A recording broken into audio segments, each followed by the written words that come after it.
Une mission qui ne sent pas bon. Ce soir-là, à la gare de triage, James raconte des histoires qui font peur aux autres locomotives. Et à cet instant-là, le train fantôme roule tant bien que mal sur le pont, en réveillant tous les habitants de l'île avec son sifflet lugubre. Ouh! Ouh! La majorité des locomotives ne croient pas aux histoires que raconte James. Percy est le seul à les prendre au sérieux et à avoir peur. D'autant plus qu'il passe ses nuits sur les rails pour livrer les sacs de la poste. Et parfois, la nuit, dans le noir, certaines choses ont l'air plus terrifiantes qu'elles ne le sont en réalité.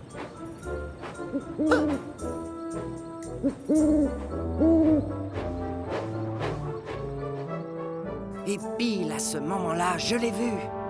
C'était le train fantôme. Oh, James! Tu fais peur à Percy avec tes histoires de fantômes. C'est quand même pas de ma faute si Percy est loin d'être aussi courageux que moi. Si tu es tellement brave, pourquoi c'est pas toi qui passes tes nuits à distribuer le courrier? Mais tout simplement parce que c'est un travail pour une petite locomotive comme Percy et non pour une magnifique et grande machine comme moi. Laisse tomber, Thomas. Ça ne me dérange pas de sortir la nuit. Et puisque tu es si courageux, James, tu n'as qu'à relever le défi que je vais te lancer. Tu veux bien t'occuper du hareng volant cette nuit? Oui, top là, j'accepte, avec plaisir. C'est pas un train rempli de poissons qui va me faire peur. Oui, on verra, James. Je sens qu'on va rire. C'est donc sûr de lui que James part sur le port chercher le hareng volant et sa cargaison de poissons, tout juste sortis des cales des chalutiers. Mais alors qu'il s'approche du train, une odeur épouvantable commence à se faire sentir. Oh! Sur le quai, Porter déplace des wagons pendant que Cranky décharge les caisses des pêcheurs. Oh, Porter, c'est quoi cette terrible odeur? Enfin, ce sont les poissons, James. C'est toi qui vas t'occuper du hareng volant? Non, le hareng volant, c'est le domaine réservé de Henry, alors que moi, je transporte des voyageurs. Peut-être que je devrais aller le chercher.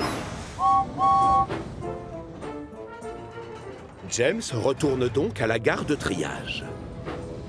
Réveille-toi, Henry. Tu es en retard pour aller chercher la poubelle volante. Hein? Oh, mais tu ne devais pas t'en occuper à ma place cette nuit? Mais non, voyons, tu as mal compris. Pourquoi je m'en occuperais, tu m'expliques? C'est ton train. Moi, je suis bien trop beau pour y toucher. Mais tu avais dit que tu le ferais. Tu devais prouver ton courage. Alors là, je crois que tu as rêvé, mon ami. Bonne nuit, Henry. Allez, travaille bien. Non, je vais être en retard. James est persuadé qu'il a eu un trait de génie en faisant croire à Henry qu'il avait rêvé toute l'histoire. La grosse locomotive verte file à toute vapeur vers ses livraisons. Mais malheureusement, Henry a pris du retard. Et certains poissonniers vont devoir ouvrir plus tard que d'habitude. Alors, au matin, quand il retourne à la gare de triage, il n'est pas étonné de voir le gros contrôleur qui l'attend. Je peux savoir ce qui t'est arrivé hier soir, Henry? Pourquoi les livraisons ont-elles eu autant de retard? Je suis désolé, chef. Je crois que je me suis endormi. J'ai rêvé que James proposait de prendre le hareng volant à ma place. Mais c'est la réalité, Henry. Je l'ai entendu t'en parler. Et il n'est pas le seul. James essaie de se faire tout petit dans son coin. C'est vrai, James? Vas-y, parle, je t'écoute. Est-ce ta faute si les poissons ont été livrés en retard? Ah, désolé, monsieur. J'avais vraiment l'intention de m'occuper du hareng volant à sa place. Et d'ailleurs, je suis même allé sur le port. Mais voilà, ça sentait très mauvais. Hein? Mais enfin, évidemment que ça sent mauvais un poisson. Seulement, tu avais bien dit à Henry que tu allais t'occuper de son train. Oui, je sais, chef, mais j'ai cru que si je m'approchais de ces wagons, mes passagers risquaient de se plaindre ensuite si je sentais le poisson pas frais. Je ne veux pas le savoir. Donc ce soir, tu vas te charger des livraisons de poissons. Comme ça, tu tiendras la promesse que tu as faite à Henry. Oh, d'accord, monsieur. Évidemment, James est furieux. Toute la journée, il n'arrête pas de penser à ce qu'il va être obligé de faire la nuit suivante. Et quand vient le soir, alors qu'il arrive sur le port, l'odeur de poisson lui attaque les narines. Et ça ne lui plaît pas du tout. Coucou, James. Où sont tes wagons? Tu n'es pas venu chercher le hareng volant, dis-moi? Peut-être que si. James prend tout son temps et recule tout doucement vers les wagons farceurs. S'il vous plaît, faites attention. Oh, je ne veux pas qu'un seul poisson tombe sur moi. Les wagons farceurs le regardent prendre toutes ces précautions et ça les fait bien rire. James a peur de sentir mauvais. James a peur de sentir mauvais. Ah non, dites pas ça. Et d'ailleurs, c'est faux. James a peur de toucher au poisson. James a peur de toucher au poisson. James est tellement perturbé par ces moqueries qu'il ne fait pas attention à ce qui se passe autour de lui. Et c'est la catastrophe. Alors que Cranky décharge les caisses de poissons des chalutiers, James recule sans regarder où il met ses roues et percute la palette. Oh non! James! Le pauvre James a des poissons jusqu'aux yeux. Et ça, bien sûr, ça fait beaucoup rigoler les wagons farceurs. Porteurs aussi, d'ailleurs. Tu sais, normalement, on transporte les poissons à l'intérieur des wagons. La forte odeur de poisson se renforce avec les minutes qui passent. Du coup, James file à toute vapeur faire ses livraisons. Et quand vient le matin, à la gare de triage, les locomotives sont réveillées par un drôle de parfum très désagréable. Oh, c'est quoi cette odeur? Ça, c'est une odeur de poisson. Ça vient du box de James. C'est drôlement gentil. Il a rapporté un cadeau pour le gros contrôleur. Moi, n'importe quoi. James remarque seulement maintenant le poisson allongé devant son nez et qui a dû atterrir là après le choc. Oh, c'est ça l'odeur. Burk. Bah, j'ai eu un petit accident hier soir. Pourtant, vu d'ici, ta belle carrosserie rouge a l'air intacte. C'est grâce à l'huile de poisson, ça, James. Reconnais que tu brilles encore plus que d'habitude. Tout le monde se tait. Le gros contrôleur arrive. Beau travail, James. Encore bravo. J'étais très content ce matin quand j'ai su que les caisses avaient été livrées à l'heure aux poissonniers. Et ce, malgré, comment dire, ton accident. Oh, James, d'où vient cette odeur? Tu vas me faire le plaisir d'aller te laver tout de suite, c'est compris? Bien, monsieur. Merci beaucoup. C'est avec le plus grand bonheur que je vous obéis, chef. James a prévenu. Il ne partira pas avant d'avoir été complètement récuré de haut en bas. Et ne comptez pas sur lui pour retourner sur le port. Depuis cette histoire, il fait une allergie aux poissons. La grande peur de Salty. Salty adore travailler tout près de la mer. Mais au début, quand il est arrivé sur Chicalor, le gros contrôleur l'avait envoyé à la carrière de Farcar. Et la seule chose que Salty avait sous les yeux toute la journée, c'était de la pierre. De la pierre à droite, de la pierre à gauche, de la pierre partout. Le diesel détestait ça. Salut, Salty! Oh, moi je suis un diesel pour les dockers, Mavis. Et j'ai besoin de vivre près de la mer. Du coup, quand le gros contrôleur est venu lui annoncer qu'il allait le muter sur le port de Brendam, Salty a décrété que c'était la plus belle journée de sa vie. Le port, c'est mon petit paradis, matelot. Le port, c'est mon petit paradis. Ce jour-là, le moteur de Salty crachote encore plus que d'habitude. Dis, tu fais de drôles de bruit ce matin, Salty. Tu es sûr que ça va? Quoi? Pas rien à naviguer. T'inquiète pas, Cranky. C'est rien. Peut-être qu'une huître bouge ma vieille cheminée.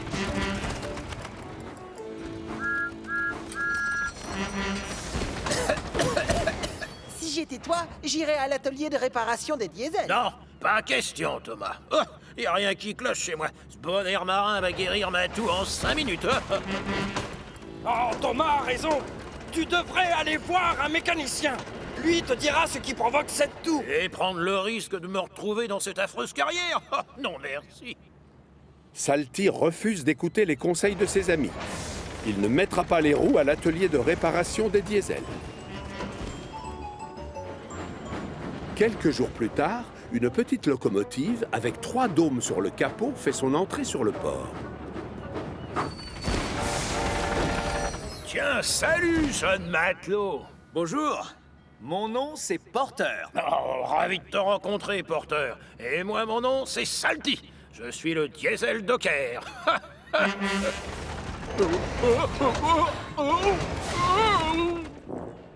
C'est ton moteur? Est-ce que ça va? Pareil à naviguer. Et le tien, il marche bien? Au fait, c'est quoi tous ces dômes? T'as encore plus de boss qu'un chameau. Oh, celui du milieu, c'est pour la vapeur. Et les 2 autres, ce sont mes sablières. Pourquoi on t'a installé tes sablières au-dessus de ta chaudière? Grâce à la chaleur, le sable reste au sec et je peux l'utiliser quand je veux si les rails deviennent glissants. Démonstration! Ah, c'est pas idiot ça, et je peux savoir ce qui t'amène chez moi sur le port? C'est lui qui va te remplacer, Salty, pendant que tu feras réparer ton moteur. Oh, chef, mais c'est juste un petit rhume de rien du tout. Sois sérieux, d'accord? Comment veux-tu te rendre utile si tu tombes en panne? Alors, va faire réparer ton moteur et tu retrouveras ta place sur le port dans 1 semaine. Salty hésite. Il est terrorisé à l'idée que Porter fasse son travail mieux que lui. Et que le gros contrôleur lui demande de ne plus revenir sur les quais. Quand il arrive à l'atelier de réparation des diesels, il est accueilli par Ben et Dart. Oh, mais comment ça va, les amis? Oh, faites vite, d'accord? Je dois retourner sur le port à fond les manettes. Non, une révision, ça ne se prend pas à la légère. Ce qu'il veut dire, c'est que les révisions de moteur, ça doit se faire dans les règles. Ah non, vous ne comprenez pas, les amis. Le gros contrôleur a engagé un petit nouveau. Et si je ne retourne pas là-bas illico presto, il va me voler mon poste. Et vous savez où je finirai mes vieux jours?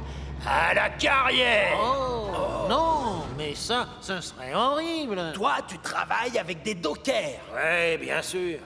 C'est affreux. Oh.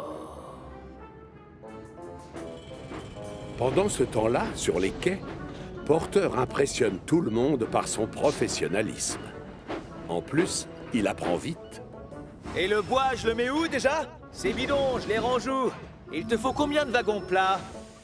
Cranky n'aime pas trop quand on lui pose plein de questions à la fois. Mais il est obligé de reconnaître que Porter est une bonne recrue et qu'avec lui, le travail avance vite.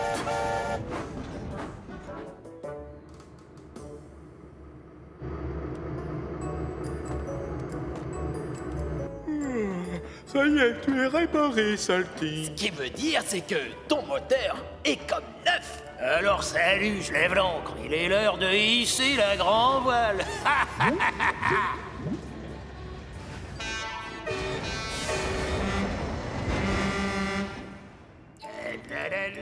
Le port, c'est mon petit port. Salty est tellement pressé de reprendre son poste qu'il ne regarde pas où il met les roues et percute une cargaison d'huile. Doucement les pistons, enfin, Salty. Fais demi-tour, on va t'enlever ces tâches. Non, non, pas besoin de nettoyage puisque mon moteur a arrêté de tousser. Je retourne travailler avec les dockers. Salty aurait peut-être dû y réfléchir à 2 fois et accepter de passer sous la douche, car de l'huile s'égoutte sur la voie pendant qu'il roule et forcément, les rails deviennent très glissants. Heureusement, tout comme Porter d'ailleurs, Salty a lui aussi des sablières. Il verse donc du sable sous ses roues pour les empêcher de patiner sur les rails. Au sommet de la colline de Gordon, le diesel aperçoit enfin la mer au loin. Le port, c'est mon petit paradis, matelot. Le port, c'est mon petit paradis. Il est tellement content et pressé d'y arriver qu'il appuie à fond sur l'accélérateur. Oui, moussaillon, c'est moi. votre vieux copain Salty. Ça y est, je suis de retour. Et c'est la catastrophe. Impossible de freiner. Ses roues sont couvertes d'huile et elles glissent sur les rails comme sur une patinoire. Et pas de chance, sa sablière est vide. Le vieux diesel percute un train rempli de rubans et de cotillons. Porter assiste à toute la scène et décide d'intervenir avant que la situation n'empire. Nom d'une encre rouillée.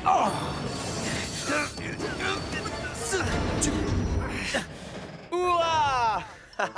Tu es mignon comme ça, dis donc. Oh, sans toi, je me serais pas arrêté, matelot. Oh, je me suis vraiment conduit comme un imbécile et je sais bien ce que le gros contrôleur va m'annoncer. Bravo! À cause de toi, les livraisons vont prendre du retard. Et je veux que tu ailles maintenant. Oui, capitaine, je sais où je vais. Comme punition, vous allez me muter à la carrière, très loin de mon océan adoré. Non, gros bêta, je n'ai pas l'intention de te muter. Oui, c'est vrai, tu as fait beaucoup de bêtises aujourd'hui. Mais tu restes une locomotive très utile et efficace. Alors c'est Porter que vous allez envoyer ailleurs, c'est ça? Ce n'est pas mon genre de jouer avec les postes de chacun. Toi et Porter, vous êtes faits pour travailler ensemble. Seulement, j'aimerais juste que tu ailles prendre une douche. Oh! Oui, chef, à vos ordres, capitaine. Et donc, pendant que Salty fait sa toilette, Porter en profite pour verser du sable sur les rails glissants afin d'éviter d'autres accidents. On n'est jamais trop prudent. Plus le temps passe, et plus Salty apprécie le petit nouveau. Mais ce qui compte le plus, c'est qu'il va pouvoir rester à l'endroit qu'il préfère le plus au monde. Devinez lequel est-ce? Le port, bien sûr. Le port, c'est mon petit paradis, matelot. Le port, c'est mon petit paradis. Une blague pas drôle. Charlie est un sacré rigolo, et à chaque fois qu'il croise quelqu'un, il ne peut pas s'empêcher de lui raconter une blague. Hé, Salty, pourquoi les pirates ont très mal au foie? Je sais pas, moi. Pourquoi les pirates sont fragiles du foie? Dis-moi. Ils ont les pires rates, en fait. Bravo, elle est bien bonne, celle-là. Sur l'île, tout le monde n'est pas fan des blagues de Charlie, mais parfois elles sont tellement drôles qu'on ne peut pas s'empêcher de rigoler.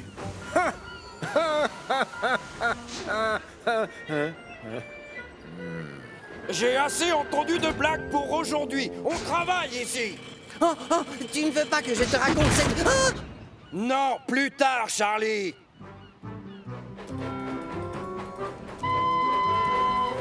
Hé, Thomas, qu'est-ce qui est rose et gris et qui a 4 pattes? J'en ai aucune idée. Qu'est-ce qui est rose et gris et qui a 4 pattes? Un éléphant qui tire la langue, évidemment. Elle est excellente! Oh, très drôle, Charlie. Oh, Percy, Charlie a une super devinette avec un éléphant. Oh, mais j'en connais plein d'autres. Qu'est-ce qui fait clamp, clamp, clamp, squish? Clamp, clamp, clamp, squish. J'en sais rien. Qu'est-ce qui fait ce bruit? Clamp, clamp, clamp, squish? Un éléphant avec une chaussure pleine d'eau.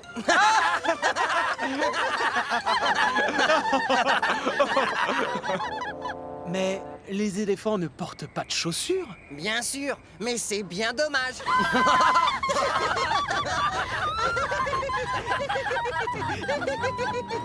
Ce jour-là, Charlie est en route pour aller chercher des wagons, quand tout à coup, il remarque quelque chose de tellement extraordinaire qu'il n'en croit pas ses yeux.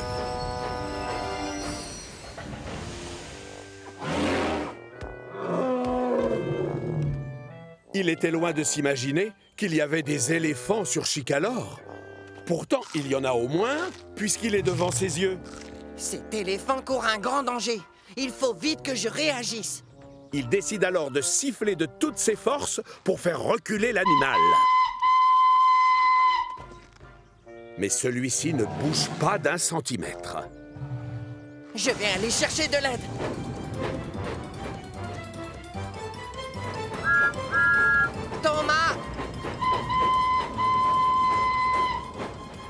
s'il te plaît, arrête! Qu'est-ce qu'il y a, Charlie? J'ai trouvé un éléphant près des voies, là-bas, derrière. Excuse-moi, mais je n'ai pas le temps de jouer, je suis pressé. Je ne sais pas toi, mais moi, je travaille. Non, c'est la vérité, il est juste après le virage. Plus tard, Charlie! L'attitude de Thomas étonne beaucoup la locomotive violette. Un peu plus loin, il croise Percy qui s'en va faire une livraison. Percy, stop! Qu'est-ce qui t'arrive, Charlie? J'ai trouvé un éléphant près des voies. Oh non, pitié, je les adore, tes blagues. Mais si je m'arrête pour t'écouter, je vais être en retard. Mais Percy, reste s'il te plaît! Pas maintenant, Charlie. Percy refuse de croire à son histoire. Charlie en a les pistons qui tombent. Mais alors qu'il arrive au hangar, il est soulagé de voir Henry. Lui, au moins, il va l'aider. Henry! Ah, je suis content de te voir, mon grand. Qu'est-ce qui t'arrive, Charlie? J'ai vu un éléphant près de ma ligne. Ah, désolé, je n'ai pas le temps d'écouter une de tes devinettes. Ah bon, mais c'est la vérité! Pas maintenant, Charlie! Personne ne veut croire que la locomotive violette a vraiment vu un éléphant. Alors qu'il retourne sur le port, Charlie se demande s'il n'a pas rêvé. Même lui commence à douter. Mais enfin, je l'ai vu, cet éléphant. C'est vrai. Ça a l'air impossible, mais... Wow!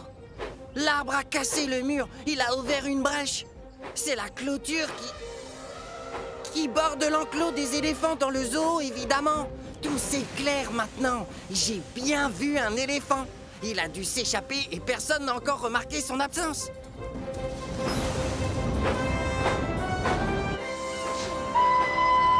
Écoutez-moi, les amis. Il y a un éléphant dans la nature. Un éléphant? Où ça? Non, pas de panique, Cranky. Je le connais bien, c'est encore une de ses blagues. Charlie commence à en avoir ras la cheminée de ne pas être pris au sérieux. Il part donc chercher de l'aide ailleurs. Reviens, Charlie. Tu nous fais la tête?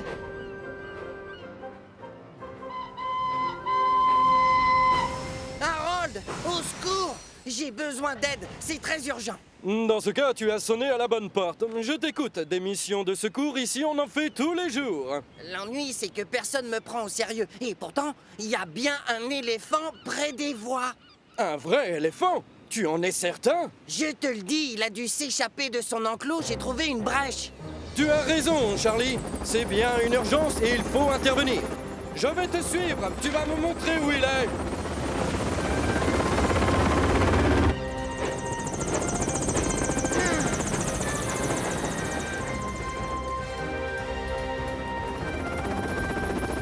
Harold a tout de suite envoyé un message radio au zoo pour les prévenir.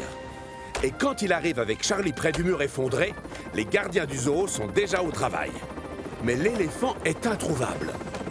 Harold prend de l'altitude pour avoir une meilleure vue, pendant que Charlie et le directeur du zoo se chargent des recherches au sol.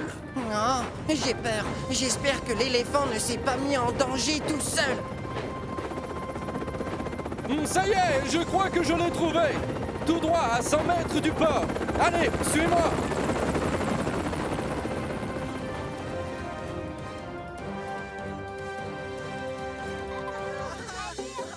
Vous connaissez beaucoup d'enfants, vous, qui ont la chance de voir un éléphant de près? Eh bien, sur Chicalor, ce genre de miracle se produit souvent. Voilà la cavalerie qui arrive. Charlie a pensé à prendre un wagon spécial pour le transport des gros animaux. L'éléphant doit retourner au zoo dans son enclos. Il y sera bien plus en sécurité. Le soigneur le guide gentiment pour le faire monter dans le wagon. C'est bon, Charlie. Il est dedans.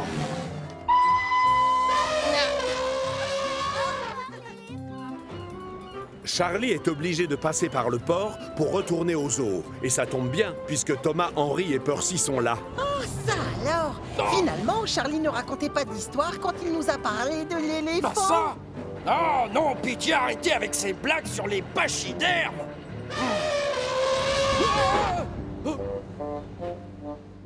Les gens du zoo sont soulagés de voir revenir l'éléphant en bonne santé.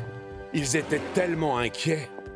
Bien joué, Charlie. Félicitations, c'est toi qui l'as retrouvé. Tu t'es montré utile et très efficace aujourd'hui. C'est sûr, Charlie a retenu la leçon.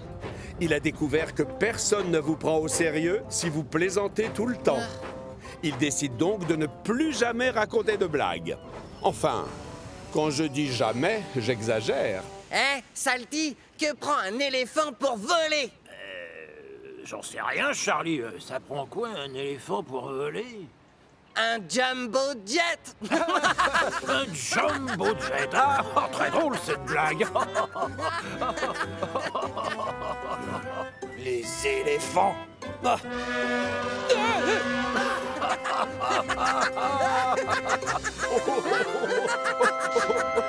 Hiro se met en colère. Vous connaissez tous Hiro. C'est l'une des locomotives les plus puissantes de Chicalor. Mais il est surtout connu dans l'île pour sa politesse et sa gentillesse.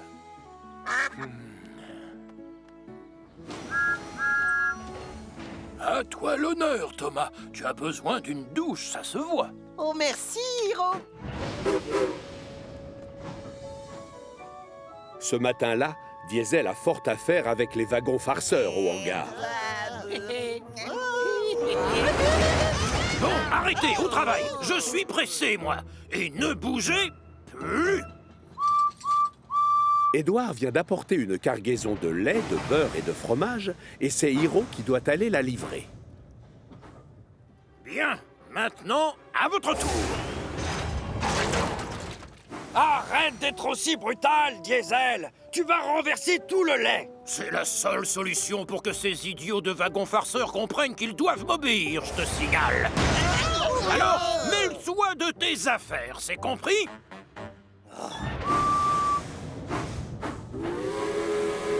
Une locomotive s'en va, mais une autre arrive. Bonjour à toi, Diesel, et bonjour les wagons. Oh, Hiro, arrête de jouer les gentils tout le temps, c'est énervant. Tous ces wagons font exprès de nous embêter, et toi, tu dois leur montrer qui c'est qui commande. Non, Diesel, ces wagons ne m'embêtent pas, moi. Normal, je suis le maître du chemin de fer. Sur ce, Hiro s'attelle au wagon farceur et quitte les lieux. Mais il ne sait pas qu'à cause de Diesel, le lait s'est déjà renversé. Quant au wagon farceur, ils se remettent vite à faire des bêtises. Oh, vous n'arriverez pas à m'empêcher de faire mon travail. Sachez que je suis le maître du chemin de fer. Les wagons farceurs s'efforcent alors de faire sursauter Hiro. Mais celui-ci fait comme si de rien n'était. Il reste stoïque jusqu'à la gare des Quatre Vents où le gros contrôleur l'attend. Ah, enfin, la commande pour la cafétéria. Les hommes du chef déchargent les caisses de pain, de beurre et de fromage. Et n'oubliez pas le lait. Mais quand il ouvre la porte du wagon dans lequel est entreposé le lait, c'est la catastrophe.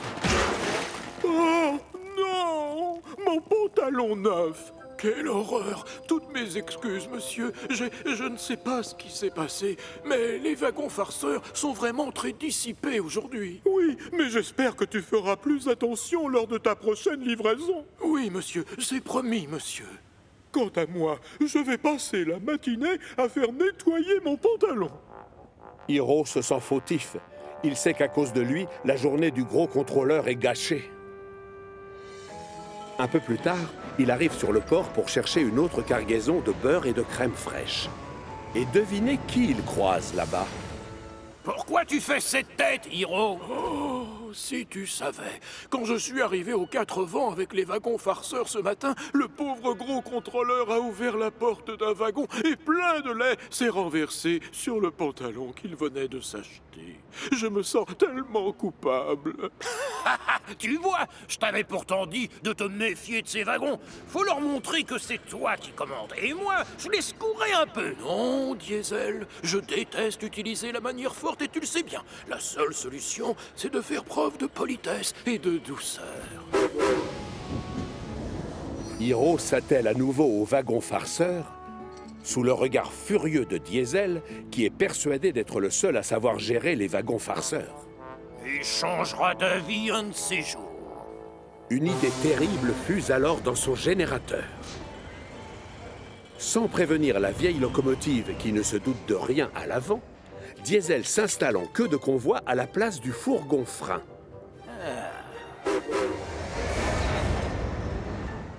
Hiro démarre donc sans savoir que Diesel s'apprête à lui jouer un mauvais tour.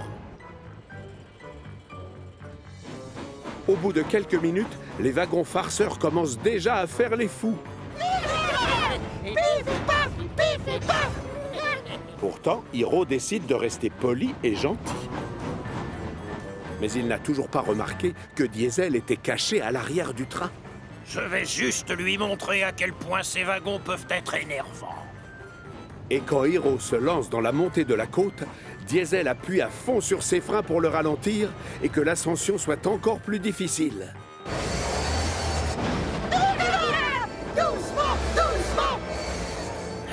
Si Hiro est vieux, il reste quand même très costaud.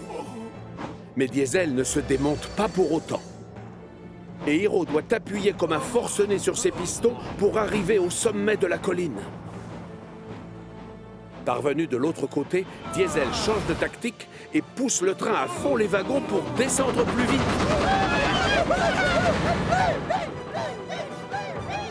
Les wagons farceurs, eux, s'amusent comme des petits fous. Ça alors? Mais qu'est-ce qui leur prend? Hiro ne se doutait pas que les wagons farceurs pouvaient causer autant de problèmes. Pour autant, il ne rouspète pas. Reste poli et sois très gentil. Et souviens-toi, tu es le maître du chemin de fer.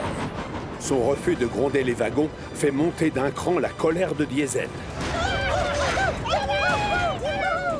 On se calme. D'accord, là, j'arrête. Monsieur Gentil en a ras le sifflet. Je suis le maître du chemin de fer.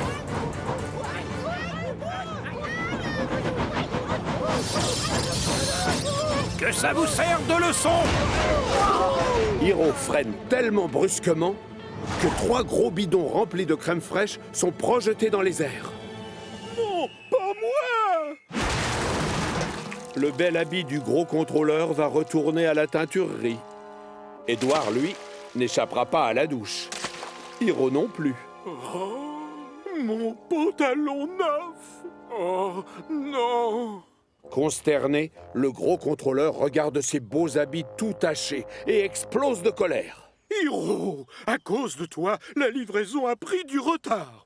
Et je vais devoir payer une fortune chez le teinturier. Oh, pardon, je suis désolé, monsieur. Derrière, Diesel essaie de filer discrètement. Mais Thomas lui bloque le passage. Diesel, on peut savoir où tu vas? Hiro, tu sais pourquoi c'est Diesel qui est en queue de convoi? Quoi? Diesel? C'était toi? Tu m'as freiné dans la montée et poussé dans la descente. Oui. Et c'est toi qui as renversé le lait ce matin, avoue-le! Quoi? Oh non. Je suis désolé. Sache que je suis extrêmement déçu, Diesel. Tu vas devoir apprendre à te comporter autrement avec les wagons farceurs. Mais monsieur... oui, d'accord, chef. Et celui qui s'y prend le mieux avec eux, c'est Hiro, bien sûr. Oui, monsieur. La chaudière de Hiro bouillonne de fierté. Comme la journée n'est pas finie, Hiro en profite pour donner un cours à Diesel et lui apprendre à être gentil. Là, ça va border. Non, tu arrêtes. Il faut que tu sois plus poli et gentil. De cette manière, tu deviendras comme moi le grand maître du chemin de fer. Gentil wagon, avancez s'il vous plaît.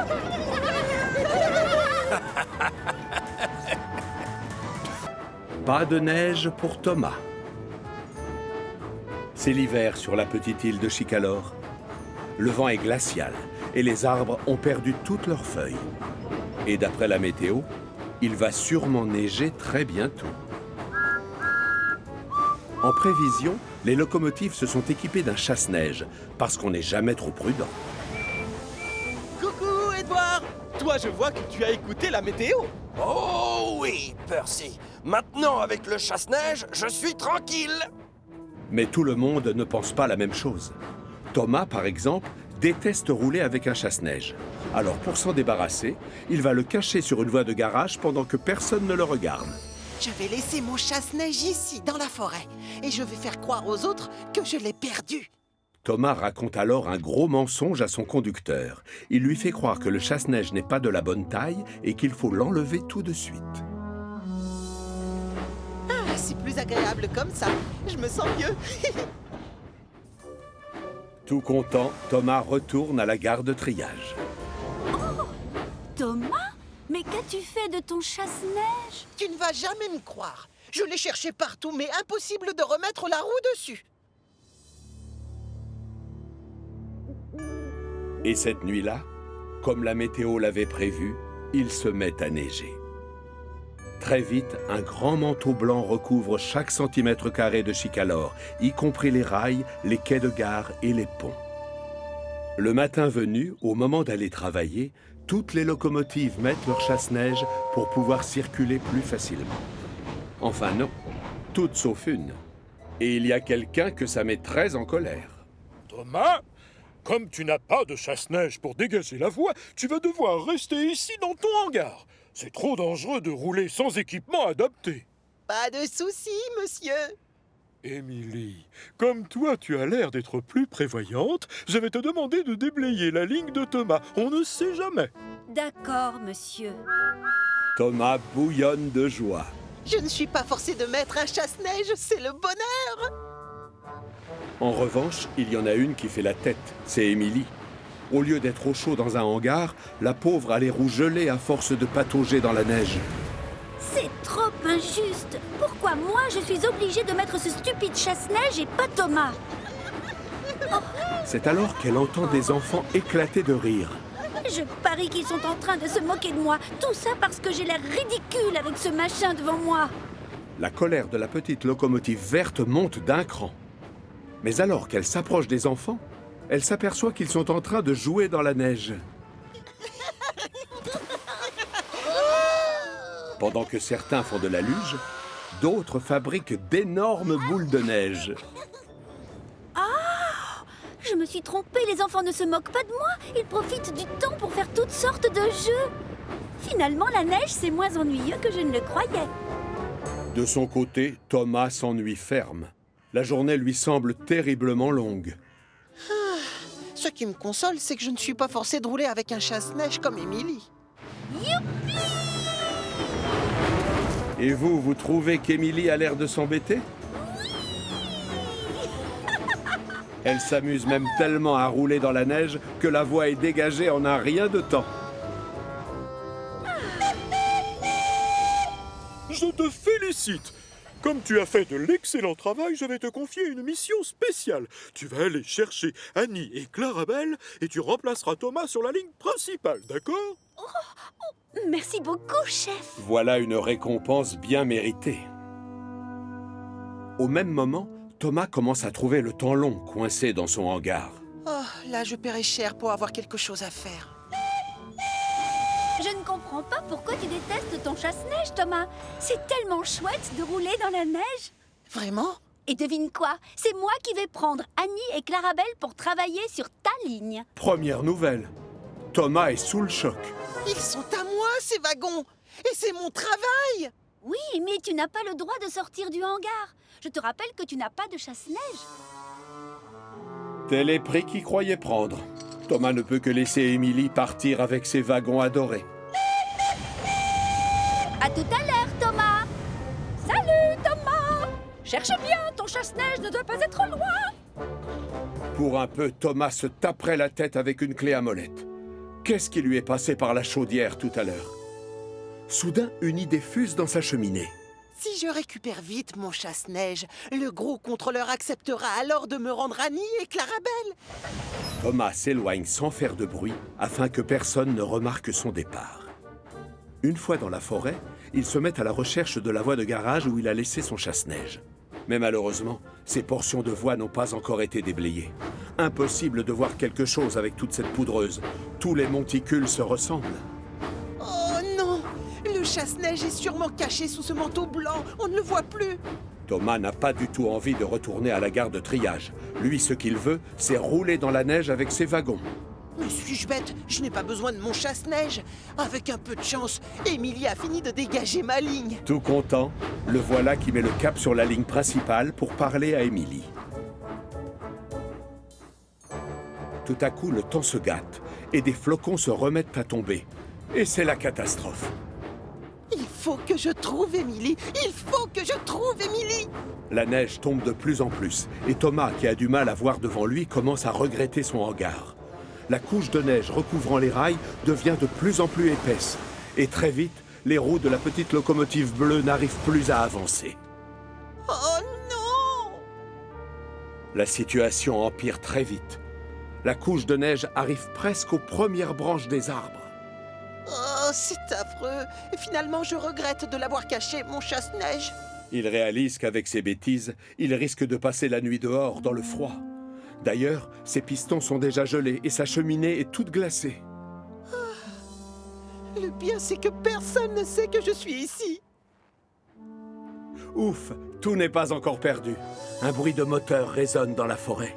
Mais qui se promène à cette heure-là? Ah, Émilie!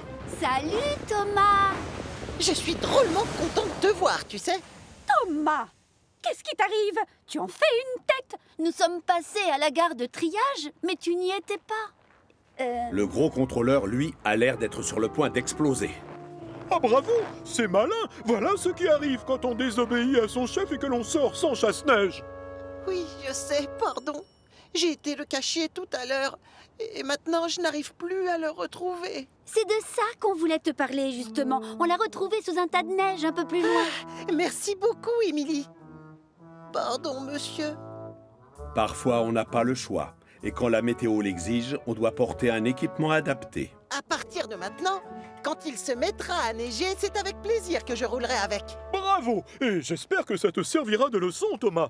Demain matin, c'est toi qui iras dégager les voies pour aider Émilie. Oui, d'accord, mais avant, j'ai une petite surprise pour toi. Tu nous suis? Émilie fonce à toute vapeur à travers la poudreuse. Derrière, Thomas a hâte de savoir quelle est cette fameuse surprise. Mais voilà qu'Émilie ralentit près du champ où se trouvent des enfants. Wow! Regarde-moi tous ces bons hommes de neige.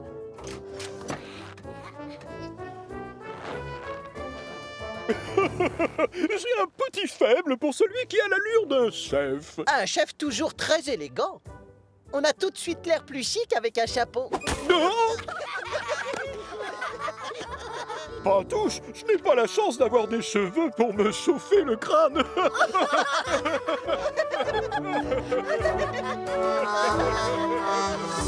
Assistant de Cranky. Ce jour-là, le soleil brille au-dessus de l'île de Chicalor. Mais sur le port de Brendam, c'est loin d'être les vacances. Le plus occupé de tous, c'est Cranky. Plusieurs bateaux sont à quai et il y a plein de caisses à décharger. Je soulève et j'empile. Ou alors, j'empile et je soulève. Oh, on pourrait faire une pause, non? Oups là! Attention, Cranky! Je fais toujours attention, Thomas! Tu t'occupes de moi, s'il te plaît. Non! Tu vas devoir attendre ton tour. J'ai assez de travail sur les manettes comme ça. Ah. Oui, ça va, c'est bon, j'arrive! Ah, il a beau y avoir un beau soleil dans le ciel, si Cranky continue à ranchonner de la sorte, la météo risque de virer à l'orage dans très peu de temps. Thomas a dû patienter un long moment avant que la grue ne se décide à décharger ses wagons plats. Il a pris du retard. Et qui est-ce qui va se faire disputer? Enfin, je te signale que ça fait 1 heure que je t'attends. Excusez-moi, monsieur, mais j'ai dû faire la queue sur le port parce que Cranky est drôlement occupé. Vraiment? Je ferais peut-être bien d'aller voir, ça ne peut pas durer comme ça. Oh, misère. Le gros contrôleur ne s'attendait certainement pas à voir un tel chaos sur les quais. Allez, plus vite, Cranky! Cranky! Oui? Regarde-moi toute cette pagaille. Tu peux m'expliquer ce qui se passe ici? Mais je travaille aussi vite que je peux, croyez-moi! Je sais, ça je le vois bien. Seulement, tu es la seule grue, c'est ça le problème. Mais alors? Je n'ai pas besoin d'aide. D'ailleurs, je vous le prouve en quelques manœuvres. Non! Ça suffit, Cranky. Je vais t'engager un assistant. Comme ça, il viendra t'aider à ranger toute cette pagaille. Quoi? Un assistant? Mais je n'ai pas besoin d'aide! Hélas, on ne te demande pas ton avis. Et crois-moi, c'est beaucoup mieux. Oh, gare à la chute! Prochaine étape pour le gros contrôleur, l'atelier de Victor. Bonjour, Victor. Dis-moi, est-ce que ça te dérange si je t'emprunte Kevin pour la journée? Mais non, c'est calme aujourd'hui. On n'a vraiment pas grand-chose à réparer. Kevin! Oui, j'arrive. Tu m'as appelé? Ah, Kevin, j'ai une mission un peu spéciale à te confier. Quoi? Une mission? Pour moi? Ça alors? C'est la première fois que j'entends parler d'une mission confiée à une grille. Kevin, calme-toi, tu veux? Désolé, chef. J'aimerais que tu ailles au port de Brendam assez vite. Tu aideras Cranky. Le port! J'ai toujours rêvé d'aller y faire un tour. Et en plus, je vais avoir la chance de rencontrer Cranky. Excellent. Je me charge de la paperasse et toi, tu peux commencer tout de suite. Thomas vient chercher Kevin pour l'emmener sur le port. Et voilà, on est arrivé. C'est ici, le port. Waouh! C'est chouette comme endroit. Pour Kevin, qui sort rarement de son atelier, tout est nouveau ici. Mais ce dont il a le plus hâte, c'est de faire enfin la connaissance de son idole. Bonjour, Cranky. Moi, je m'appelle Kevin. Et je suis venu te donner un coup de poulie. Par quoi veux-tu que je commence? Je l'ai dit au gros contrôleur, et je te le redis à toi. Je n'ai pas besoin qu'on m'aide, c'est simple. Je peux très bien me passer d'un petit comique dans ton genre. Pourtant, le gros contrôleur a dit que c'était une mission pour moi. Alors, il y a forcément quelque chose que je pourrais faire pour t'aider. Oh, oui, je sais, suis-je bête, bien sûr. Va donc te garer là-bas et t'approche pas de mes pilotes. Merci pour ta proposition, mais je me débrouille très bien tout seul. Oh, t'en fais pas, mon grand. Cranky a l'air très méchant, mais il est simplement ronchon, c'est tout. On finit tous par s'habituer à son mauvais caractère. Comme Cranky est têtu comme une mule, il continue à travailler seul. Mais il est très vite dépassé. Attention! Je les ramasse! C'est maintenant ou jamais. Kevin saute sur l'occasion pour se rendre utile.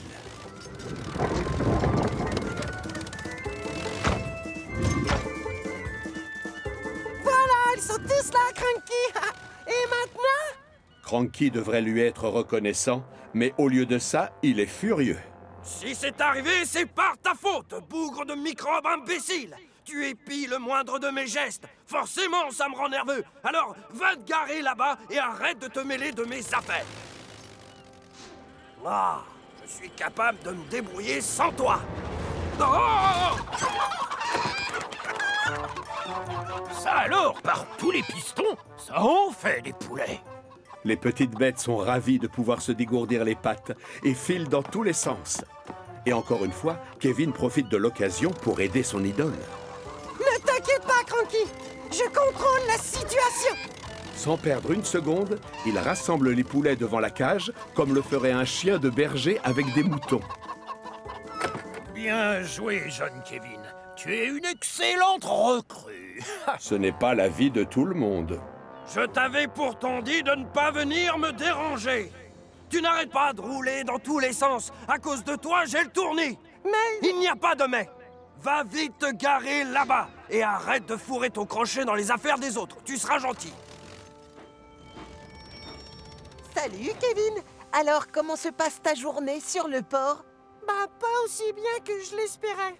J'ai l'impression que Cranky ne m'aime pas.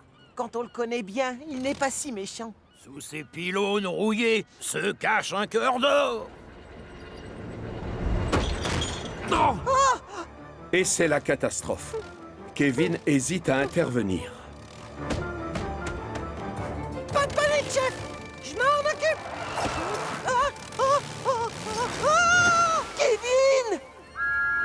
Une grue à la mer! À l'aide! Vite! Je lui avais dit de rester tranquille, mais personne n'écoute le vieux Cranky sur cette île. Bien joué, mon ami. Quelqu'un peut-il m'expliquer ce qui se passe? Je t'avais confié une mission, Kevin, et je pensais pouvoir te faire confiance. Mais Je vais te demander de retourner à l'atelier de Victor, et sans trop tarder. Tu ne t'es pas montré très efficace, alors pars! Le pauvre Kevin est désespéré. Il a fait son maximum pour se rendre utile, mais les choses ne se sont pas passées comme prévu. Pire encore, voilà qu'on le punit et qu'on le renvoie chez lui. Ce n'était pas de sa faute en réalité. C'est moi le coupable. Kevin essayait simplement de m'aider.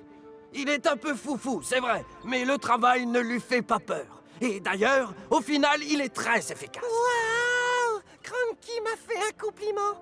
Il trouve que je suis efficace et travailleur. Et en plus, il vient de m'appeler Kevin. Qu'est-ce que je t'avais dit? Cette grue a un cœur d'or. Eh bien, ça fait plaisir de vous voir tous les deux aussi proches et complices. Continuez comme ça! Merci, Cranky. Tu veux que je fasse quoi maintenant? Tu préfères que je reste là, dans mon coin, ou je veux surtout pas te déranger? Ben, finalement, je ne serais pas contre un petit peu d'aide. Tu connais le dicton, 2 crochets valent mieux qu'un seul. À nous deux, on aura vite fait de tout décharger. Au travail! D'accord, patron. Je suis ton assistant. Ah, quelle chance. On forme une équipe. Regarde ça, il a de l'énergie à en vendre, celui-là. Ah ça, il n'est pas fatigué. Mais s'il continue à chanter, je lui balance mon crochet. L'Express du goûter des elfes. Parmi toutes les locomotives de Chicalor, Stephen est sûrement l'une des plus anciennes. C'est lui qui livre tout ce qu'il faut pour le château. Et c'est lui aussi qui se charge de faire les visites. Il n'a qu'un seul défaut, il est très lent. Bouge tes wagons, l'escargot! Ce matin-là, alors que Spencer a déposé le duc et la duchesse au château pour une petite visite privée, il voit le comte et ses propriétaires s'approcher de Stephen. Stephen, je viens te confier une mission importante. Chaque semaine, je veux que tu ailles chercher des brioches à la boulangerie et de la crème fraîche à la laiterie. Nous allons servir un goûter l'après-midi dans la plus belle salle du château. Oh oui, monsieur, on l'appellera l'Express du goûter des elfes. Ah, les visiteurs du château vont les attendre longtemps, leurs brioches, si c'est Stéphane qui fait les livraisons. Sache, pauvre ignorant, que dans ma jeunesse, on m'appelait la fusée, parce que j'étais super rapide. Ah, si tu te mesurais à un âne et une carriole, je veux bien. La vieille locomotive est très vexée. Toi, je vais te faire taire. Grâce à moi, l'Express du goûter des elfes sera le plus rapide de tout Chicalor. Stephen passe donc à la boulangerie pour prendre les brioches. Puis à la laiterie pour la crème fraîche.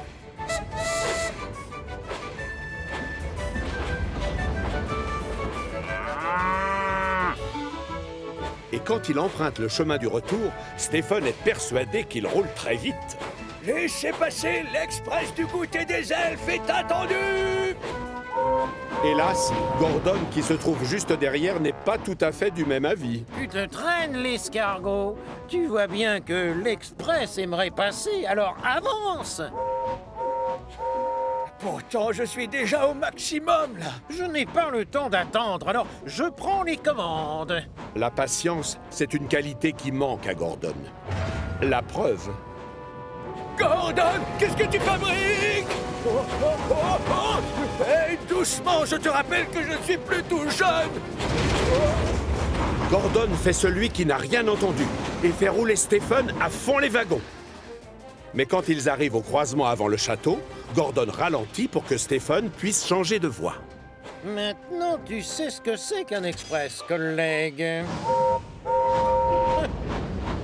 Stephen est encore plus vexé. Quand Spencer voit revenir la vieille locomotive avec beaucoup d'avance, il n'en croit pas ses yeux. Bien joué, Stephen. Tu as fait très vite. Tu es vraiment fabuleux. Merci, l'Express. Ah, tu vois, Spencer, moi aussi, je suis un bolide. La fusée est de retour. Rayou! Les semaines suivantes, à chaque fois que Stephen doit aller chercher des brioches et de la crème fraîche, il demande à un ami de le pousser. La première fois, c'est Thomas. La deuxième fois, c'est James qui se porte volontaire. Et la suivante, c'est au tour d'Emily. L'avantage, c'est que les brioches et la crème fraîche sont toujours livrées à temps pour le goûter. Du coup, la fusée a beaucoup de succès.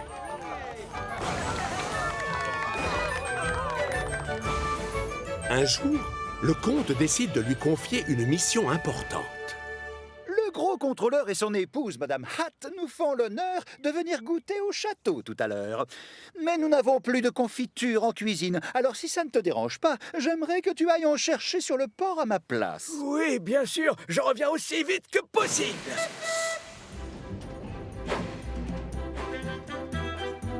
Stephen appuie à fond sur l'accélérateur. Et sur les quais, il se dépêche de s'atteler au wagon. Les tonneaux remplis de confiture ont déjà été chargés et il y en a pour tous les goûts, fraises, framboises et même abricots. Le souci, c'est que sur le chemin du retour, impossible de trouver une locomotive pour le pousser. Oh non! D'habitude, c'est ici que je croise Gordon. Ces derniers temps, c'est à cet endroit précis que je voyais Thomas. Je fais comment maintenant? Il reste encore beaucoup de chemin à parcourir. Et tout seul, Stephen risque de mettre du temps pour rentrer. Oh non! Il fera nuit quand je rapporterai la confiture au château. Pas sûr. Voilà de la compagnie. Tiens, qu'est-ce que tu fais là? Je croyais qu'on te surnommait la fusée. Le gros contrôleur et Madame Hatt doivent sûrement être déjà au château pour le goûter.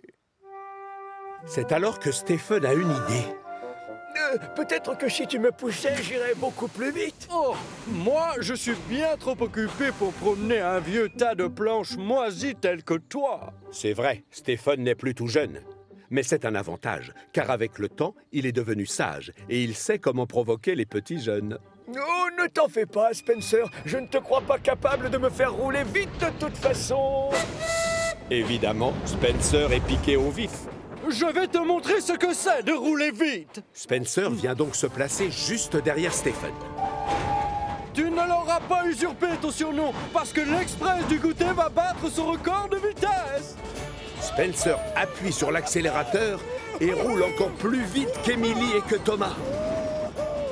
Même Gordon n'est pas allé aussi vite. Allez, encore! Vas-y, accélère! Avec Spencer, la côte du château est gravie en quelques secondes. Merci beaucoup, Spencer. Mais dès que la locomotive argentée le lâche, Stephen s'aperçoit qu'il a un problème. Oh non! Non! On va trop vite! Jules! Freine! Jules, le conducteur, tire au maximum la manette de frein. Mais trop tard. Stephen va s'écraser contre le butoir. Le choc projette dans les airs le tonneau de confiture de fraises, celui de framboise et même celui d'abricot. Et devinez où ils vont atterrir?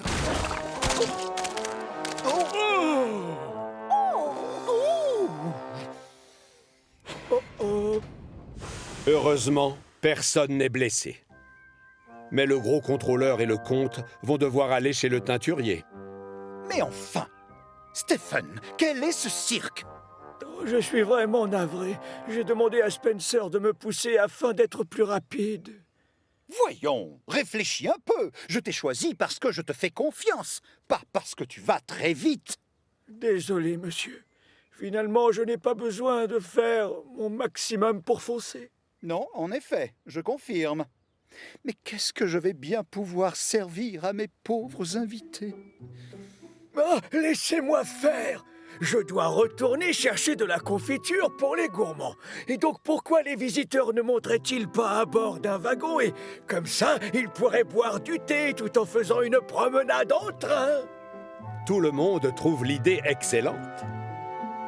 Peu après, la vieille locomotive reprend donc tranquillement le chemin du port, ses passagers confortablement installés dans le wagon. La confiture est vite chargée, et en fin de journée, tout le monde est ravi d'avoir pu profiter d'une chouette promenade et d'un excellent goûter. Oh, laissez passer l'escargot! Ah, non, pardon. Laissez passer l'express du goûter des elfes! Le traîneau du gros contrôleur.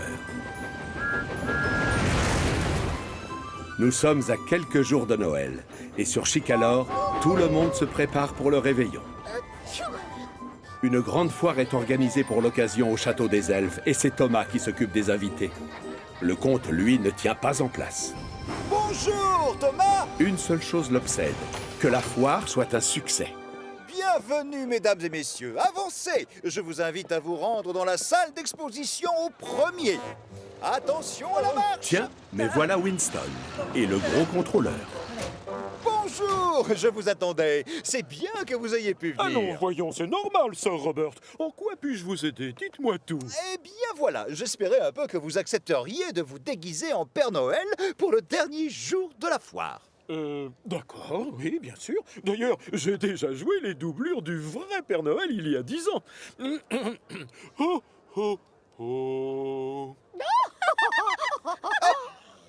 Splendide! Au fait, je vais bien sûr vous faire défiler dans un beau traîneau. Chouette, hein? Qui? Moi? Mais je suis désolé, mais je n'ai jamais conduit de traîneau.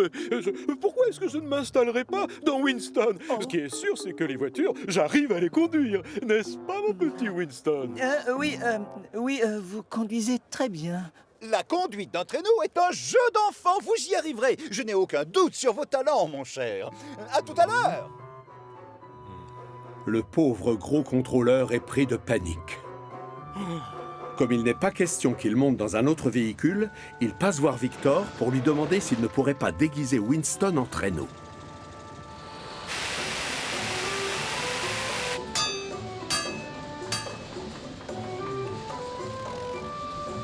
C'est bon.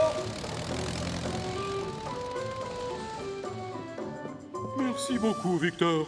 Et merci à toi aussi, Kevin. Grâce à vous, Winston est tout simplement magnifique. L'ennui, c'est que Victor et Kevin ne sont pas exactement du même avis. Et d'ailleurs, Winston aussi a des doutes. Au château des elfes, Thomas en retourne chercher d'autres visiteurs aux 4 vents quand tout à coup... Oh, mais je rêve! C'est toi? Non, impossible! Pauvre Winston!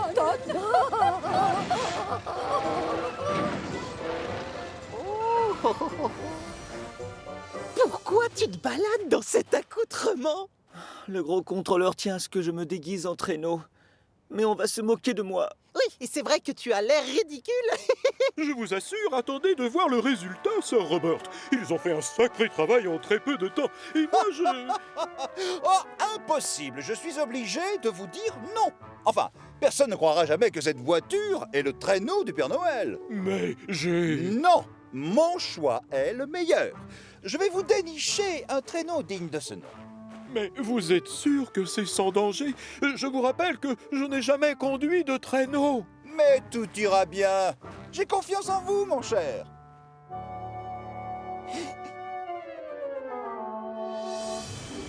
Et c'est ainsi que le dernier jour de la foire, Thomas se rend au port de Brendam pour aller chercher une cargaison un peu particulière. Et oui, le comte a eu le dernier mot. Le gros contrôleur va l'avoir, son traîneau du Père Noël. Vas-y doucement, c'est très fragile. S'il y en a un qui doit faire attention, c'est toi, Thomas. La météo a dit qu'il allait geler. Les rails risquent d'être très glissants. Aucun souci. C'est promis, je serai prudent. Thomas prend ensuite la direction du château des elfes en faisant attention où il met les roues comme lui a conseillé Cranky. J'ai hâte de voir la tête des enfants quand ils verront arriver le gros contrôleur déguisé en Père Noël dans son joli traîneau. Ça va être tellement drôle!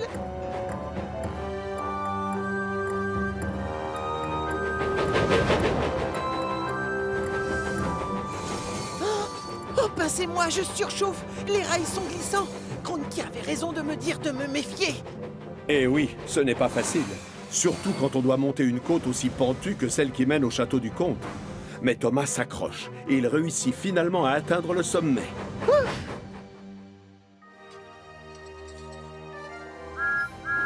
Il est accueilli par un Sir Robert, très impatient de découvrir ce qu'il a commandé. Ah, Thomas, ça fait bien 10 minutes que je t'attends. On va se dépêcher de décharger, il y a encore plein de choses à faire. Les enfants sont très excités. Mets-toi à leur place. Ils vont bientôt rencontrer leur héros en personne. Justement, il est où le Père Noël? Le voilà qui arrive, là-bas. Oh, oh, oh, oh, oh, hein? Oh, non. Alors, que pensez-vous de cette merveille? Pas mal, hein? C'est le plus beau traîneau qui existe dans tout l'univers. Oui, je suis d'accord, il est beau, mais peut-être que si je marchais vers les enfants, ce serait encore plus magique qu'en traîneau. Ne vous en faites pas, je suis certain que tout ira bien. Thomas a raison. Installez-vous confortablement et moi je vais aller chercher les rennes. Quoi? Des rennes? Vous ne m'aviez pas dit qu'il allait y avoir de vraies rennes?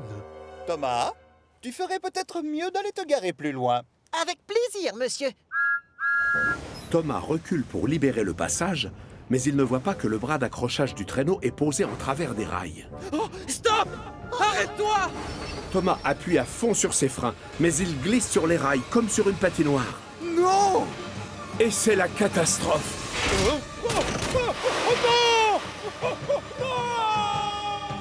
Oh, passez-moi, je surchauffe!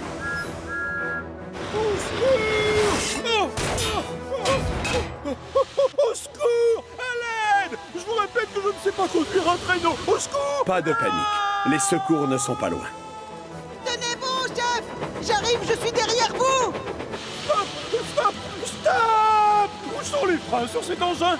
Oh, non! Oh! Je suis là! Thomas! À l'aide!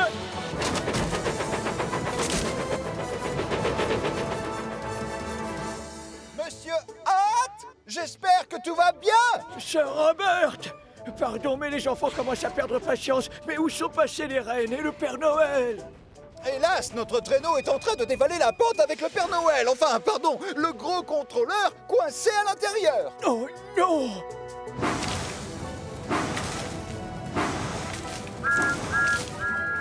Thomas! Eh oui, c'est bien la petite locomotive bleue qui remonte vaillamment la côte, en tirant le traîneau dans lequel bougonne un gros contrôleur très fâché. Une branche s'est accrochée à sa cheminée, et devinez à quoi il ressemble comme ça. À un renne, bien sûr.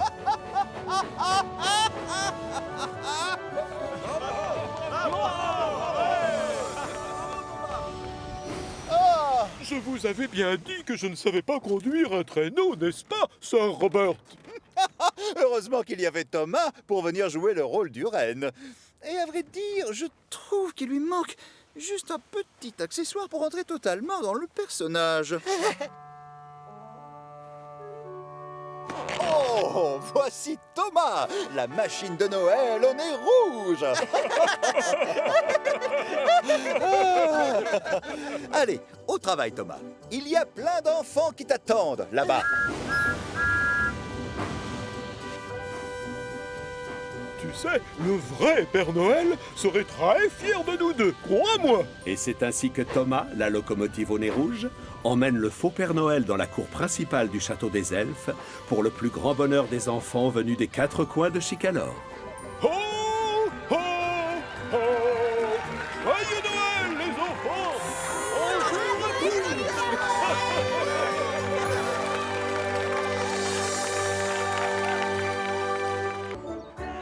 Gordon bloqué. C'est l'hiver sur Chicalor, et le travail est compliqué avec le froid. Heureusement, il est l'heure de rentrer pour Thomas et ses amis. et ils rêvent tous de faire un gros dodo au chaud. Mais quand ils arrivent devant les hangars, mauvaise surprise. La plaque tournante ne peut plus bouger à cause du gel. C'est vraiment pas de chance. La plaque tournante est bloquée devant 2 rails. Une seule locomotive va donc pouvoir passer la nuit au chaud dans son hangar. Oui, mais laquelle? C'est moi qui devrais dormir à l'intérieur. Désolé, je ne suis pas comme vous, moi. Il vaut mieux que je passe la nuit au chaud. Moi non plus, je n'ai pas du tout envie de dormir dehors, Gordon. La neige et le gel risquent d'abîmer ma belle carrosserie et ça m'ennuie un peu. Oui, mais pensez à Percy. Il va aller livrer le courrier tard dans la nuit. Et en rentrant, il voudra se mettre au chaud. Ça m'est égal, Thomas. Je trouverai un endroit dans lequel dormir. Non, Percy, c'est toi qui dois dormir dans ce hangar. Et nous, on va tous aller se trouver un petit abri ailleurs. Alors dors tranquille. Finalement, toutes les locomotives sont d'accord pour laisser le hangar à leur ami Percy. Et les voilà donc partis à la recherche d'un autre abri pour la nuit. Un peu plus loin, elles croisent Flynn, qui vient tout juste d'éteindre un incendie. Je peux savoir ce que vous faites dehors à cette heure de la nuit? Les rouages de notre plaque tournante ont gelé. Du coup, on doit trouver un autre endroit où passer la nuit. On a 2 hangars vides au centre de recherche et de secours. Si ça vous dit, on vous les prête. Non, merci, ce sera sans moi. Hors de question que je passe la nuit là-bas. J'ai les oreilles fragiles et le sommeil trop léger. L'alarme fait un boucan du diable et je vais sûrement mal dormir. C'est donc James et Emily qui sont choisis pour aller au centre de recherche et de secours.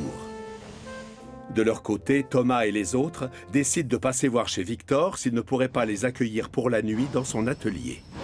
En fait, mes chers amis, je vais seulement avoir de la place pour 2 locomotives, désolé. Pas question que je reste dormir ici. Ça va me porter la poisse. À chaque fois que je pense à cet atelier, je tombe en panne. Et vous me connaissez, quand je dors mal, le matin, je suis de mauvaise humeur. Oh, ça oui, on le sait. Mais n'empêche que tu ne peux pas passer la nuit dehors. Je te rappelle que la neige et le gel sont très mauvais pour les moteurs. Au fait, si je me souviens bien, il y a un hangar vide à la décharge. Je refuse d'aller dormir au milieu d'un tas de poubelles. Et puis quoi encore? Non, c'est hors de question. Thomas et Gordon abandonnent donc Henry et Edward qui ont décidé de dormir à l'atelier. Gordon est persuadé qu'il va trouver un meilleur abri pour passer la nuit. C'est alors qu'il croise Norman, occupé à livrer son dernier chargement de la journée. Bonsoir, Norman. Les rouages de notre plaque tournante ont tous gelé. Tu ne connaîtrais pas un endroit où on peut dormir? Oui, il y a de la place pour une locomotive à l'atelier des diesels. Prenez-la si ça vous intéresse. Moi, je refuse de mettre une roue chez les diesels, c'est sûr. Ça sent trop mauvais. Et je n'ai pas très envie de me tâcher, je viens de me laver. Tant pis pour Gordon. Thomas accepte volontiers l'offre de Norman et file chez les diesels. Du coup, Gordon se retrouve seul. Je suis sûr et certain qu'en cherchant bien, je peux trouver quelque chose de mieux qu'un box chez les diesels. Plus facile à dire qu'à faire. Car il a beau se creuser la chaudière, il ne voit pas où aller. Soudain, une idée lui traverse enfin la cheminée. Oh, je l'ai trouvé, la solution. Ces idiots sont tous partis dormir dans des hangars qui ne sont pas les nôtres, alors qu'avec un peu de chance, la plaque tournante a été réparée depuis longtemps. Et non, raté. La plaque tournante ne fonctionne toujours pas. Elle est toujours bloquée par le gel. Et malheureusement, il n'y a toujours accès qu'à un seul hangar. Quelle bande d'idiots, quand même. Moi, au moins, je sais où je vais dormir cette nuit.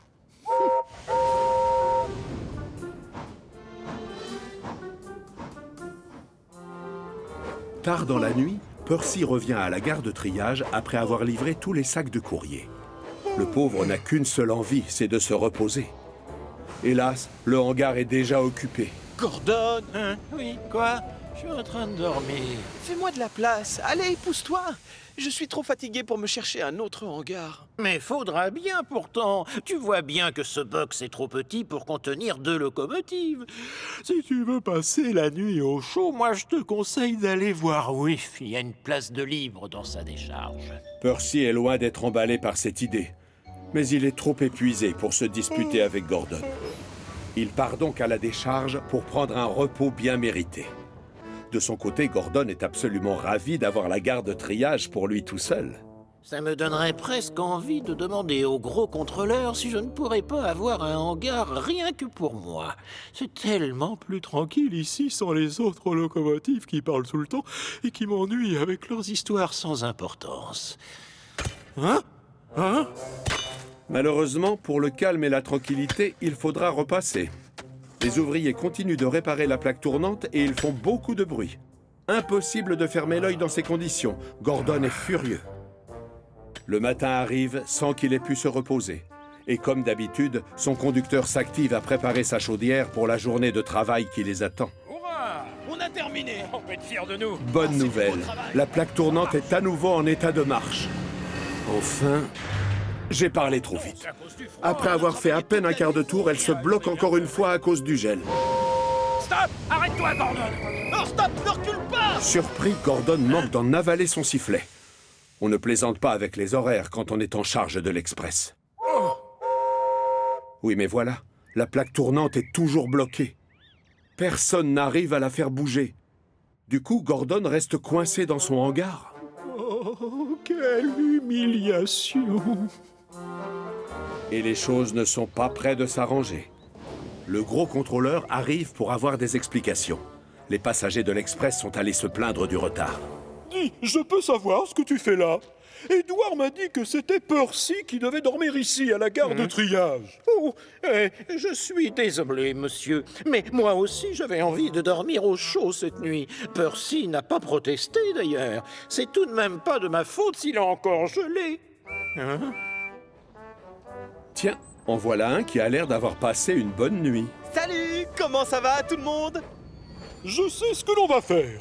Percy va s'atteler au wagon de James pour une journée. Et c'est James qui ira s'occuper de l'Express. Mais c'est moi qui suis en charge de l'Express. Je ne peux pas te confier ta mission habituelle puisque je te rappelle que tu es coincé dans ce hangar. Le gros contrôleur décide de rester à la gare de triage pour superviser les travaux de réparation.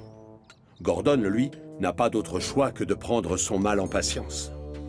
Je donnerais n'importe quoi pour sortir d'ici et aller faire mon travail, comme la locomotive efficace que je suis vraiment. Après une nuit d'efforts, la plaque tournante est à nouveau en état de marche. Ah, ça fonctionne! On peut être fiers de nous! Ouais.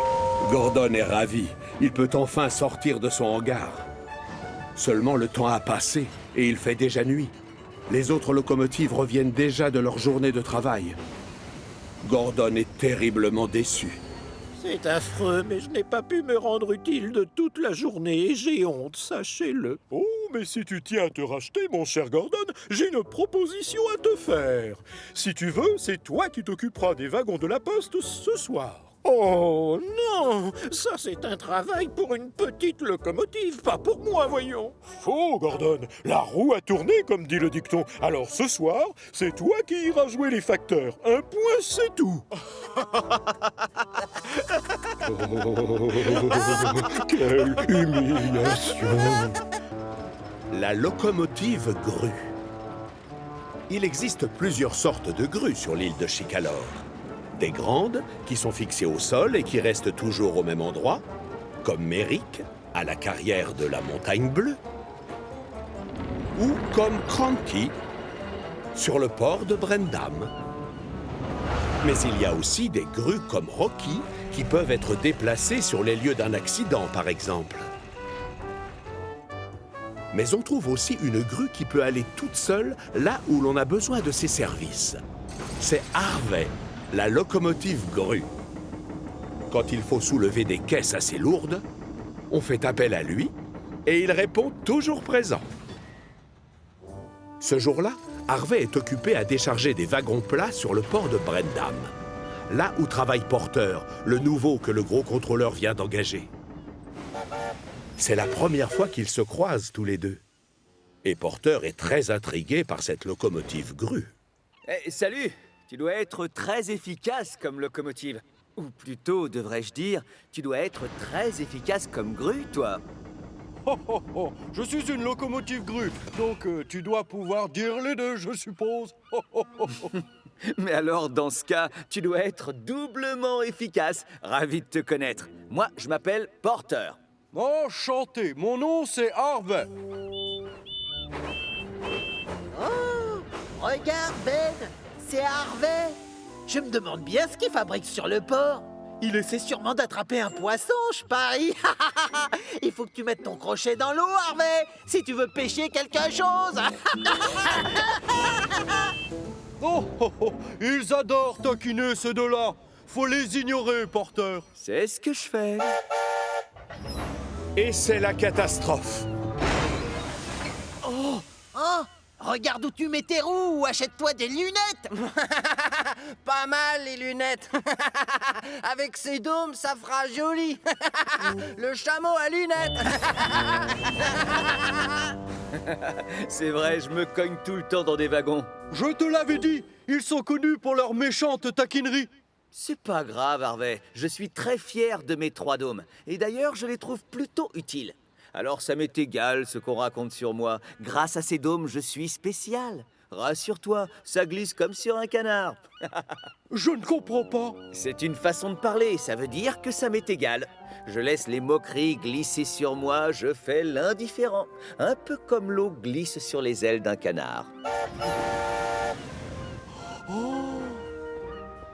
Un peu plus tard, Harvey a terminé son travail et tous les wagons plats sont prêts à être livrés à la ville des Vicaires.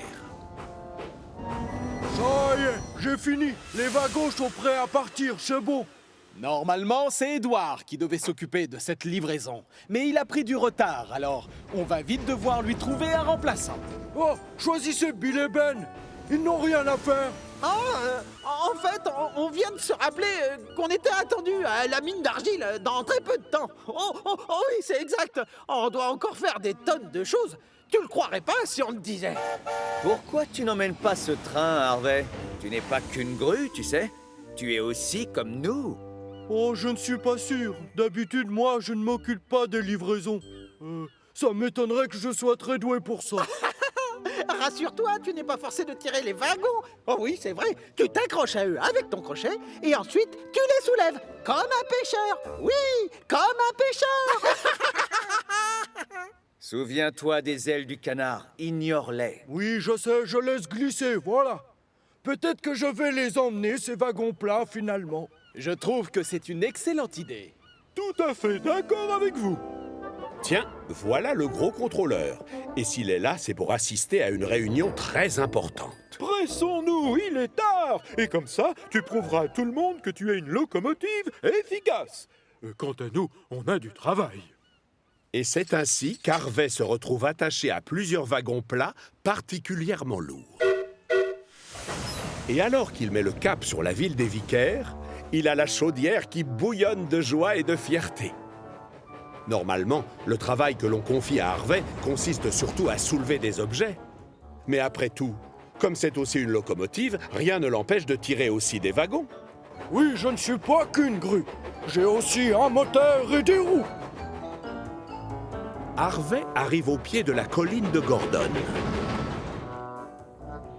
Et alors qu'il gravit tant bien que mal la côte, les wagons deviennent de plus en plus lourds. Et le pauvre Harvey commence à s'essouffler.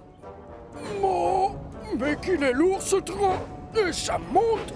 C'est beaucoup plus difficile que je le croyais, dis donc. Oh. Allez, continue, Harvey. Tu vas y arriver. C'est gentil, Thomas. Oui, je vais réussir. Enfin, félicitations. Voilà le sommet. Je l'ai fait, oui. La descente maintenant. Accrochez vos ceintures. Entraîné par le poids de sa cargaison, Harvey file à fond les wagons. Mais ça n'a pas l'air de lui faire peur. Descendre une côte avec des wagons lourds, c'est plus facile que je ne le pensais. Mais plus il se rapproche du virage au bas de la colline, plus il comprend qu'il roule trop vite et que même s'il freine, il risque fort de finir sa course dans les pâquerettes. Oh non!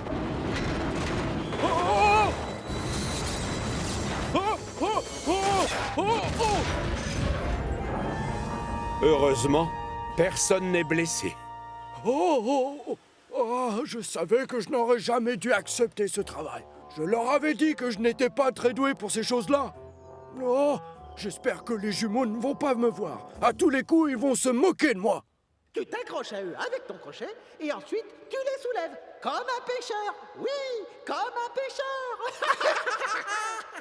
Mais oui, j'avais oublié mon crochet. Du coup, je vais pouvoir remettre mes wagons plats sur les rails. Ah! Bill et Ben, essayez de faire pareil.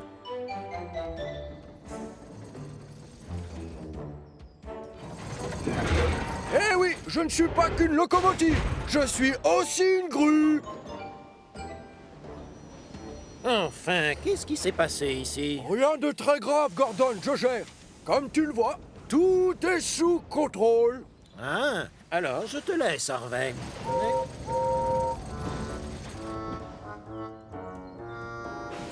Très vite, les wagons plats sont de retour sur les rails et aucune roue tordue n'est à signaler. Harvey s'attelle à eux et redémarre à toute vapeur en croisant les pistons pour ne pas avoir pris trop de retard. Ce qui compte, c'est que maintenant Harvey sait ce qu'il faut faire quand il arrive sur une colline. Dans les descentes, il commence à freiner dès le début pour contrôler sa vitesse et ne pas prendre trop d'élan avant d'attaquer les virages.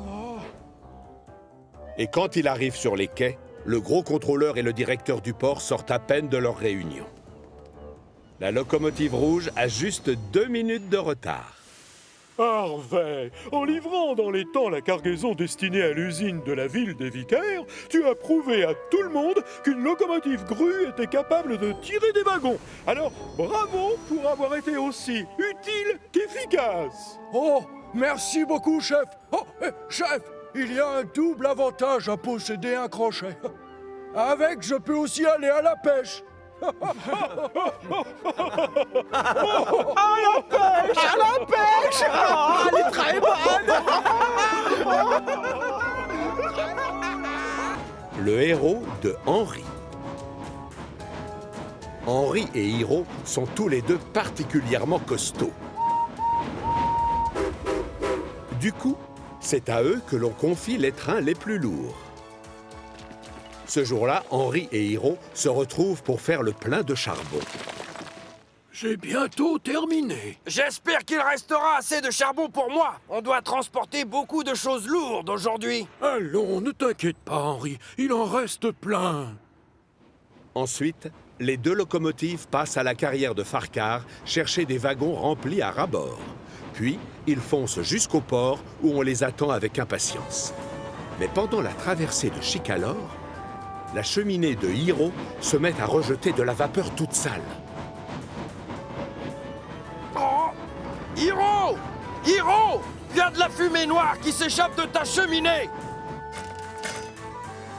Oui, mais de la tienne aussi! Je me demande bien pourquoi!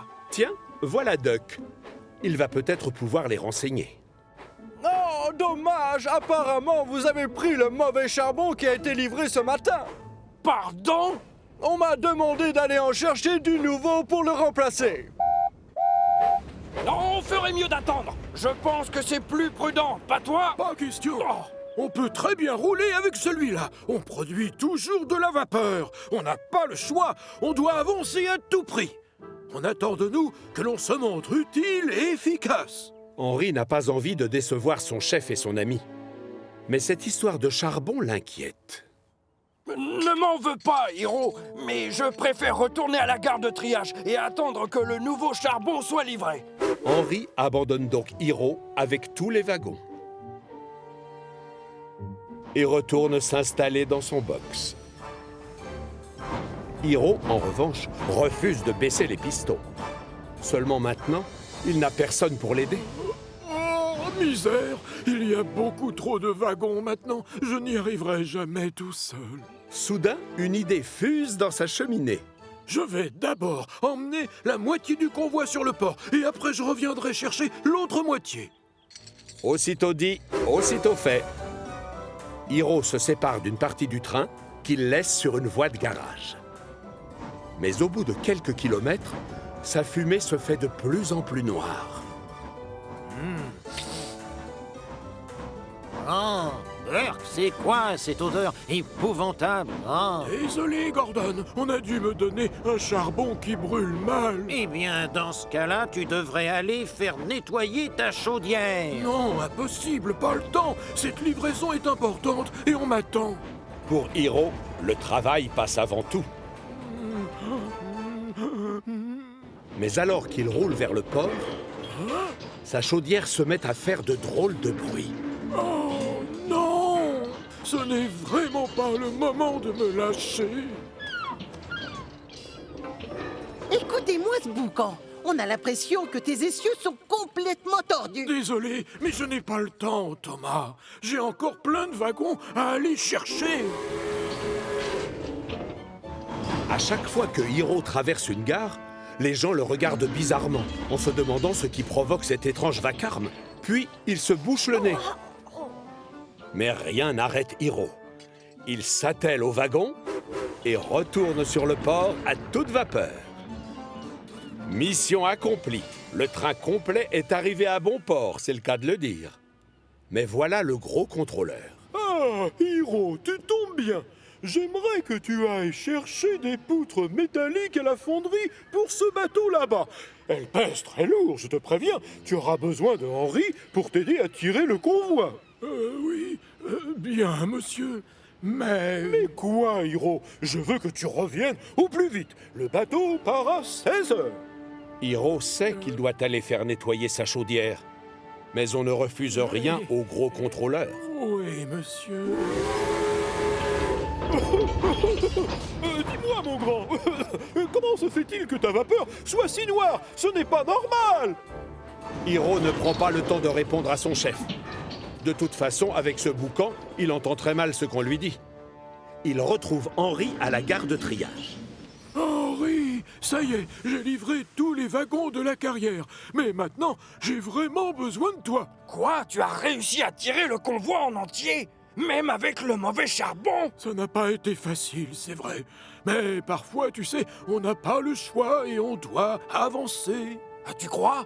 J'attendais que le bon charbon soit livré pour reprendre le travail.